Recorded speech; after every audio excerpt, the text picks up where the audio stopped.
اعوذ باللہ من الشیطان الرجیم۔ سورۃ البقرہ آیت نمبر 183 انشاءاللہ آج ہم پڑھیں گے۔ بسم اللہ الرحمن الرحیم۔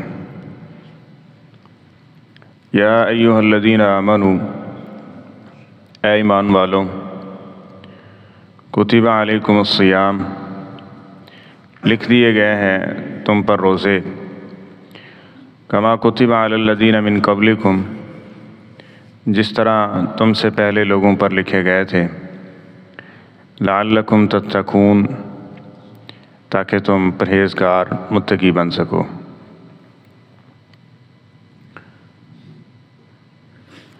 ہمارا خالق اور مالک اللہ تعالیٰ ہے، اس نے ہی ہمیں بنایا ہے اور وہ ہمارے بارے میں خوب جانتا ہے کہ اس کے فائدے کس میں ہیں اور نقصان کس میں ہیں۔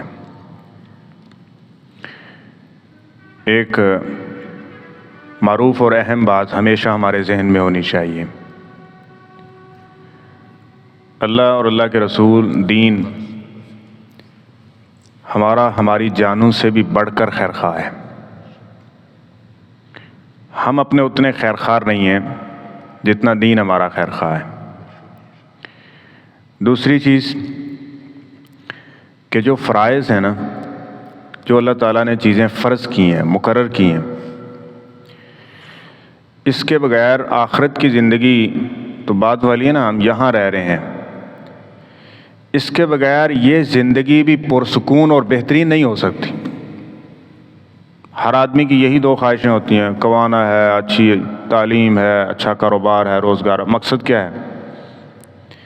سکون کے ساتھ ہو، پرسکون ہو اور بہترین ہو، یہی ہے نا۔ لیکن یہ یاد رکھ لیں،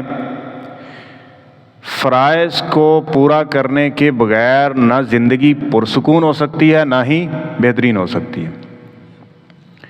جو چیزیں ہمارے لیے ضروری تھیں، لازمی تھیں، جس کے بغیر ہم پرسکون نہیں ہو سکتے تھے اور بہترین نہیں بن سکتے تھے، اللہ تعالیٰ نے ان چیزوں کو فرض قرار دے دیا کہ یہ تمہارے اوپر فرض ہیں، یہ کرنی ہے۔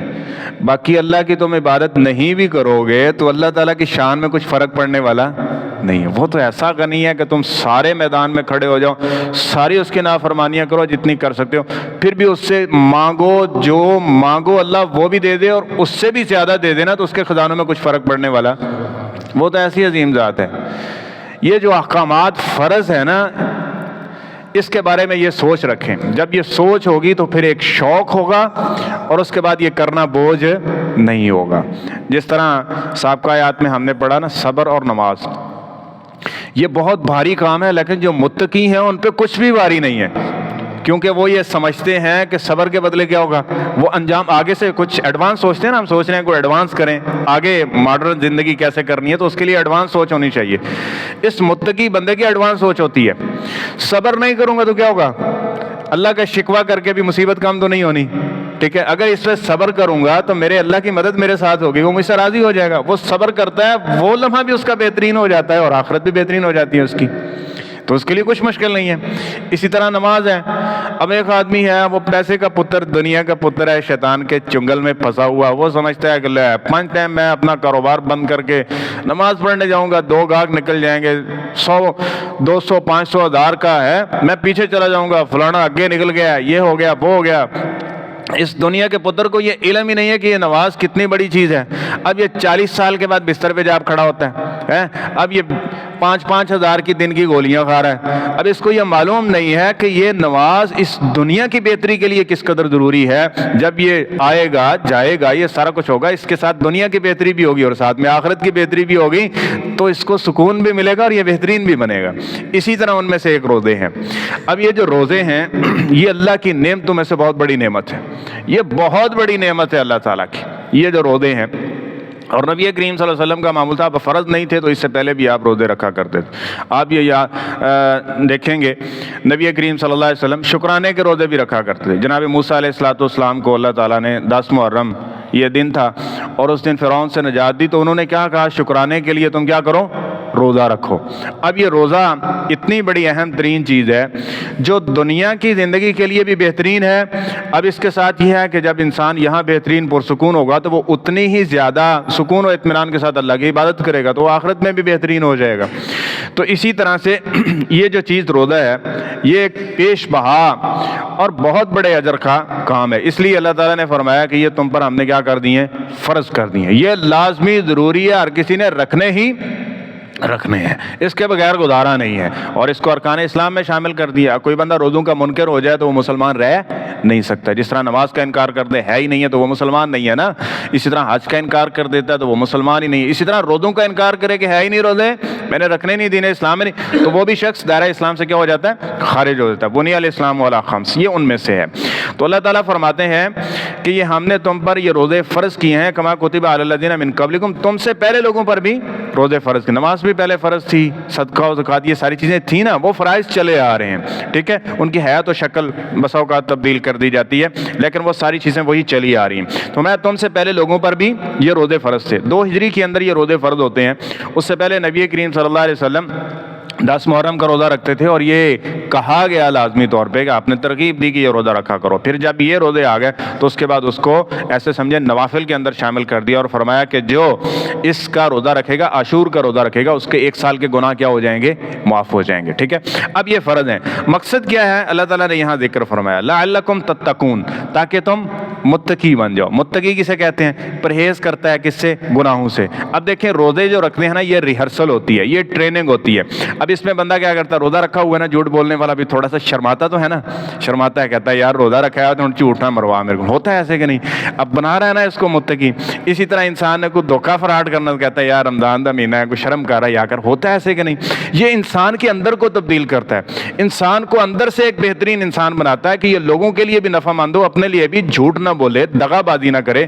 اسی طرح ایک آدمی، اب بعض لوگ کہتے ہیں سگریٹ نہیں چھوٹتی، حضرت رمضان میں روزہ رکھا ہوا چھوٹتی ہے کہ نہیں چھوٹتی؟ صبر دیتا ہے نا اللہ۔ اب اسی پہ اگر وہ چھوڑنا چاہے تو نہیں چھوڑ سکتا ہے نا۔ اسی طرح باقی اور بہت ساری چیزیں ہیں، یعنی گناہوں سے یہ بچاتا ہے انسان کو، متقی بناتا ہے، پرہیزگار بناتا ہے۔ اور متقی جب کوئی انسان بن جاتا ہے تو اللہ تعالیٰ فرماتے ہیں اعدت للمتقین، وہ جو ہم نے جنت تیار کی ہے نا، وہ متقی لوگوں کو دینی ہے ہم نے۔ اور یہ جو روزہ ہے یہ انسان کو کیا بناتا ہے؟ متقی بناتا ہے، گناہ چھڑواتا ہے، گناہوں کی نفرت اس کے دل میں پیدا کرتا ہے، نیکی کا شوق اس کے دل میں پیدا کرتا ہے۔ آپ دیکھیں جب ہم گناہوں سے بچنے کی کوشش کرتے ہیں تو آٹومیٹکلی ضروری چیز ہے کہ بندے میں نیکی کا شوق پیدا ہو جاتا ہے۔ آپ دیکھیں گے کہ رمضان کے اندر نمازی بھی بڑھ جاتے ہیں ایسے کہ نہیں، تلاوت بھی ہم بڑھا دیتے ہیں، صدقہ و خیرات بھی بڑھا دیتے ہیں۔ کیا ہے کہ جب ہم نے تھوڑا سا گناہوں سے پرہیز کیا تو آٹومیٹکلی نیکی والا گراف کیا چلا گیا؟ اوپر چلا گیا۔ تو یہ انسان کو متقی بناتا ہے۔ اب یہ دیکھیں جو انسان متقی ہے، پھر جھوٹ نہیں بولتا ہے، کسی کے ساتھ دھوکہ نہیں کرتا، فراڈ نہیں کرتا، گالی نہیں دیتا، ٹھیک ہے، کسی کو ناحق قتل نہیں کرتا وغیرہ، بہترین ہے کہ نہیں دنیا کے اعتبار سے؟ یہی چاہیے نا، دنیا کے اعتبار سے بھی بہترین، اس کے عوض میں پرسکون ہے کہ نہیں؟ سارے اس کی عزت کرتے ہیں کہ نہیں؟ احترام کرتے ہیں کہ نہیں؟ اگر یہ کام کریں گے، یہ سیکھیں گے تو یہ دین بہترین بنا رہا ہے کہ نہیں بنا رہا؟ پرسکون زندگی بھی دے رہا ہے اور اس کے ساتھ خالق بھی راضی ہو رہا ہے۔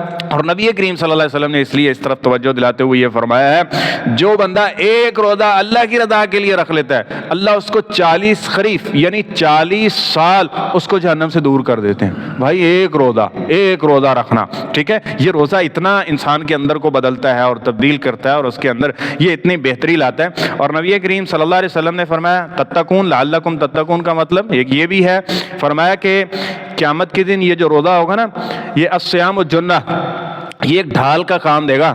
جب تمہارے دیگر گناہوں کی وجہ سے جہنم میں جانے کے لیے اگر کوئی سبب بن گیا نا وہ گناہ، تو یہ نیکی روزے والی اتنی بھاری ہوگی کہ یہ جہنم سے آڑ بن جائے گی، ڈھال بن جائے گی اور انسان کی مغفرت کا سامان بن جائے گا۔ لعلکم تتقون، انسان متقی بنا اور یہ روزے نے اس کو بچایا اور یہ جہنم سے بچ گیا، جنت میں چلا گیا۔ اور نبی کریم صلی اللہ علیہ وسلم نے فرمایا یہ جو روزہ مقبول ہے، وہ حدیث آپ معروف ہے، آگے سنتے رہیں گے اور یہ کثرت کے ساتھ ذکر ہوگی۔ یہ بار بار ذکر کرنے کا کہ انسان میں بھولنے کا ایک مادہ ہے، یہ بھول جاتا ہے، بار بار اس کو یاد کروایا جا رہا ہے۔ اب وہ حدیث آپ نے سن رکھی ہے نا، جس بندے نے یہ جو روزہ رکھا ہے تو فرشتے ہر چیز کا اجر لکھتے ہیں، تو اللہ تعالیٰ فرماتے ہیں روزے کا اجر چھوڑ دو، بس یہ کرو کہ میرے بندے نے روزہ رکھا ہوا ہے، اس کا اجر میں خود اپنی طرف سے عطا کروں گا۔ الصوم لی وانا اجزی بھی، روزہ اس نے میرے لیے رکھا تو اس کی جزا بھی میں دوں گا۔ اس لیے نبی علیہ السلام کثرت کے ساتھ روزے نفلی بھی رکھا کرتے، 13، 14، 15 ایام 20 کا۔ اللہ تعالیٰ ہمیں بھی رکھنے کی توفیق عطا فرمائے۔ آگے چلتے ہیں، دنیاوی اعتبار سے لعلکم تتقون، تاکہ تم بچ سکو۔ کیا کرو؟ بچ سکو۔ اب کچھ دیر میں آپ دیکھیں گے جب بیماریاں بڑھ جاتی ہیں تو پابندیاں لگتی ہیں کہ نہیں لگتی؟ اب یہ نہیں کھانا، یہ نہیں کھانا، وہ نہیں کھانا۔ اب یہ جو بسیار خوری ہے، زیادہ کھانا ہے، یہ جانوروں کی صفت ذکر کی گئی ہے۔ یہ جو زیادہ کھانا ہے، ہر وقت میدے کو میدا انسان کا لگایا ہوا ہے، اور جب اس کو ایسے بھر رہے ہیں تو وہ بھی پریشان ہو جاتا ہے، میں تو انسان دے وچ فٹ سا تے اب یہ کیا بن رہا ہے میرے ساتھ، ہو کیا رہا ہے؟ تو زیادہ کھانے کی وجہ سے آپ دیکھتے ہیں کتنی بیماریاں لگ رہی ہیں آج کل کے دور میں۔ زیادہ کھانے کی وجہ سے کتنی بیماریاں انسان کو لگ رہی ہیں۔ تو آپ اگر اس میں پرہیز کرتے ہیں اور دیکھتے ہیں تو انسان کی زندگی بہتر، کتنی بیماریوں سے انسان بچ جاتا ہے۔ تو اسی طرح یہ بسیار خوری جو ہے یہ انسان کو بڑی بڑی دنیاوی ہلاکت کی طرف بھی لے جاتی ہے۔ تو اس میں ہم رمضان میں کیا کرتے ہیں؟ کچھ ڈائٹنگ کرتے ہیں، ایسے ہے کہ نہیں؟ اب 40 سے اوپر چلے جائیں تو حضرت ڈاکٹر بھی 5-6 ہزار کا نسخہ دے دیں، اس کے بعد کہتے ہیں ساتھ میں ڈائٹنگ بھی کرو، ہے نا؟ چل رہا ہے نا؟ پھر ہم پرہیز کرتے ہیں۔ اور اگر ہم یہ کچھ مہینے میں 2 دن 3 دن کرنا شروع کر دیں گے، اور بھائی زندگی بھی بہترین ہو جائے گی، تمہارا یہ جو پیسہ ہے یہ بھی بچ جائے گا، اور کسی مثبت کام میں لگاؤ گے تو پرسکون بھی ہو جاؤ گے۔ اب ایک انسان بیمار ہے تو سونے کا گھر اس کا بنا ہوا ہے، سکون ہوگا اس کو؟ تو یہ جسمانی بیماریوں کا علاج بھی ہے، لعلکم تتقون۔ اور اس کے ساتھ دوسری چیز کیا ہے کہ تم ان چیزوں سے بچتے کیسے ہو؟ کہ ہم دیکھتے ہیں رمضان کے اندر ڈائٹنگ کرتے ہیں اور تھوڑا کھاتے ہیں اور اس کے ساتھ اچھا کھاتے ہیں۔ دیکھیں فروٹ شامل کر لیا، کھجور شامل کر لی، اور چیزیں شامل کر لی، بہترین اللہ عطا کرتا ہے کہ نہیں عطا کرتا؟ ٹھیک ہے، تو اس اعتبار سے بھی دنیاوی بھی اس کے بے پناہ طبی فوائد موجود ہیں کہ جو انسان کی اس دنیاوی زندگی کو بھی بہتر کرتے ہیں۔ تو اس لیے یہ جو تتقون کا لفظ ہے، بہرحال اس پہ تو گھنٹوں بات ہو سکتی ہے کہ یہ جو تتقون اللہ تعالیٰ نے یہ لفظ ارشاد فرمایا نا کہ روزہ تمہیں تقوی کی طرف لے کے جائے گا، تمہیں تقیش تمہارے اندر یہ صفت پیدا کر دے گا، جو چیز تمہارے لیے نقصان دہ ہے وہ تمہیں اس سے بچانے کی کوشش کرے گا، اور تمہیں یہ درس دے گا کہ یہ نقصان دہ چیز ہے، اس سے اپنے آپ کو بچاؤ۔ اور ان میں سے ایک چیز یہ بھی ہے، اور پہلے کیا ہوتا تھا، آخری بات اس حوالے سے، پہلے یہ روزہ 48 گھنٹے کے لگ بھگ یا 40 گھنٹے کے لگ بھگ ہوتا تھا، 24 گھنٹے کے 20 سے 22 گھنٹے اس کے لگ بھگ ہوتا تھا، یعنی جب انسان سو گیا اس کا اگلا روزہ شروع ہو گیا، اگلا روزہ اس کا شروع ہو گیا۔